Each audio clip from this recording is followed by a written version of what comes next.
vers une compréhension vivante du corps éthérique. Ce qui va suivre est né d'une nécessité intérieure, celle de reconnaître le corps éthérique comme réalité centrale de l'être humain et du monde vivant, et non pas comme une abstraction secondaire, un concept vague ou ésotérique.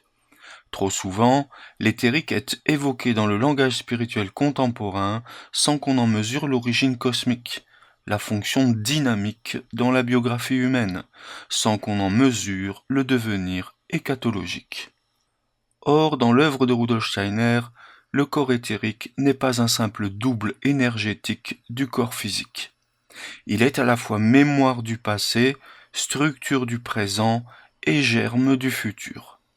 Il est le lieu où l'esprit œuvre dans la substance, où le verbe modèle la vie. Il est le tissu subtil dans lequel le moi peut sculpter sa destinée librement, à condition de le spiritualiser consciemment. Ce qui suit vise donc à synthétiser les nombreuses indications données par Rudolf Steiner sur le corps éthérique dans ses conférences aux médecins, aux agriculteurs, aux pédagogues, mais également dans ses grands cycles comme l'Apocalypse de Jean, les hiérarchies spirituelles ou encore Mythes et mystères égyptiens. Ce qui suit sera également éclairé à la lumière de Ernst Marty et Günther Wachsmuss. Il ne s'agit pas ici de produire une compilation érudite, mais de construire un chemin de compréhension vivante, progressif et structuré, où l'auditeur peut rencontrer dans sa propre expérience intérieure ce dont il est question. La lecture proposée est à la fois théorique et méditative, symbolique et pratique, tournée vers la connaissance de l'homme, mais aussi vers la métamorphose de la Terre. 3 grandes questions guident ce qui va suivre. D'où vient le corps éthérique? Que fait-il en nous durant la vie? Que devient-il si nous œuvrons ou si nous n'œuvrons pas à sa spiritualisation? Répondre à ces questions nous met en lien avec notre origine solaire, avec notre devoir terrestre et avec notre avenir cosmique.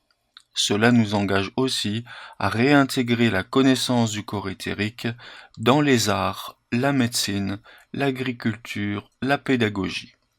Bref, dans toutes les dimensions de la culture humaine. Nous ne pouvons plus avancer vers l'avenir en ignorant le monde éthérique. Il est le corps de l'esprit dans la nature et la forme encore inachevée de l'homme libre en devenir. Une clé de l'avenir spirituel, l'éveil de l'éthérique. Nous sommes entrés dans une époque où l'évolution spirituelle de l'humanité dépend directement de notre relation consciente au monde éthérique. L'époque matérialiste, née au cours du XVe siècle, a voilé la perception de l'éthérique derrière l'apparence des formes physiques, réduisant la vie à ses mécanismes, l'organisme à sa chimie, l'âme à son activité nerveuse. Mais cette vision est en train de se dissoudre. Ce qui se lève derrière la crise des certitudes modernes, c'est la nécessité de retrouver un regard vivant sur la vie elle-même. L'anthroposophie nous enseigne que le corps éthérique n'est pas seulement un principe organisateur caché derrière la matière.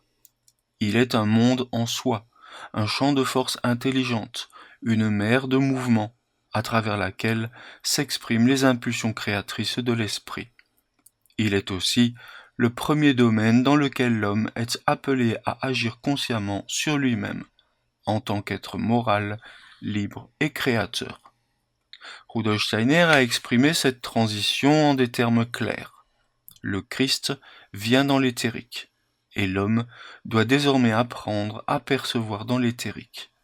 L'avenir spirituel ne dépend plus de dogmes extérieurs, ni de systèmes figés, mais de la capacité de l'âme humaine à s'ouvrir à la vie intérieure de la lumière, du son, de la chaleur vivante. Autrement dit, à l'expérience des 4 éthers qui structurent notre corps de vie. L'éveil de l'éthérique implique donc plusieurs métamorphoses. Il demande que la pensée devienne image vivante, non plus schéma mort. Il requiert que le cœur devienne un organe de perception, capable de saisir les formes mouvantes de l'âme du monde. Il conduit à ce que le geste, la parole, l'art, la prière deviennent des actes qui modèlent l'éthérique comme l'architecte façonne la matière. Ce travail n'est pas abstrait. Il touche la médecine, l'agriculture, la pédagogie, la culture tout entière. Là où la pensée devient trop rigide, le corps éthérique se dessèche. Là où la parole devient artificielle, il se retire. Là où la technique remplace le geste humain, il s'éteint. À l'inverse, là où l'homme agit avec conscience, amour et rythme, l'éthérique s'éveille, se clarifie, se redresse, et devient un organe de perception du monde spirituel. L'avenir spirituel passe donc par une éducation de l'éthérique. Cette éducation ne commence ni dans les livres, ni dans les techniques, mais dans la qualité de vie intérieure que nous développons. Être présent dans son geste, dans sa parole, dans son souffle, vivre en rythme avec les saisons, la lumière, le sommeil, penser avec image, parler avec vérité, agir avec amour, voilà les premiers pas vers le monde éthérique. Ce que Steiner nomme parfois l'école du cœur ou l'école du rythme est en réalité l'école de l'éthérique. C'est l'organe intermédiaire entre l'homme et le cosmos, entre la liberté individuelle et l'ordre divin.